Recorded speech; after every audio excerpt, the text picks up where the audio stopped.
L'épître de Paul aux Galates, chapitre 1. Paul, apôtre, non de la part des hommes ni par un homme, mais par Jésus-Christ et Dieu le Père, qui l'a ressuscité des morts, et tous les frères qui sont avec moi, aux églises de la Galatie.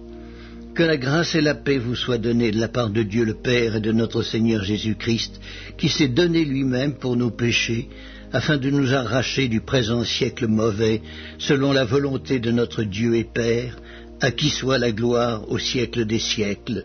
Amen.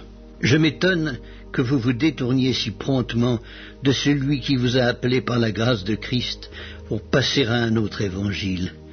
Non pas qu'il y ait un autre évangile, mais il y a des gens qui vous troublent et qui veulent renverser l'évangile de Christ. Mais quand nous-mêmes, quand un ange du ciel annoncerait un autre évangile que celui que nous vous avons prêché, qu'il soit anathème. Nous l'avons dit précédemment et je le répète à cette heure, si quelqu'un vous annonce un autre évangile que celui que vous avez reçu, qu'il soit anathème. Et maintenant, est-ce la faveur des hommes que je désire ou celle de Dieu ? Est-ce que je cherche à plaire aux hommes ? Si je plaisais encore aux hommes, je ne serais pas serviteur du Christ. Je vous déclare, frères, que l'évangile qui a été annoncé par moi n'est pas de l'homme, car je ne l'ai ni reçu ni appris d'un homme, mais par une révélation de Jésus-Christ.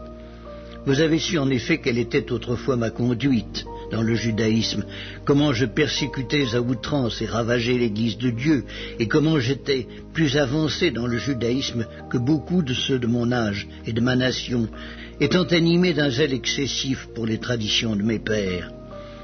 Mais lorsqu'il plut à celui qui m'avait mis à part dès le sein de ma mère, et qui m'a appelé par sa grâce de révéler en moi son Fils, afin que je l'annonçasse parmi les païens, aussitôt je ne consultai ni la chair ni le sang, et je ne montai point à Jérusalem vers ceux qui furent apôtres avant moi, mais je partis pour l'Arabie. Puis je revins encore à Damas. 3 ans plus tard, je montai à Jérusalem pour faire la connaissance de Céphas, et je demeurai 15 jours chez lui. Mais je ne vis aucun des autres apôtres, si ce n'est Jacques, le frère du Seigneur. Dans ce que je vous écris, voici, devant Dieu, je ne mens point. J'allai ensuite dans les contrées de la Syrie, de la Cilicie.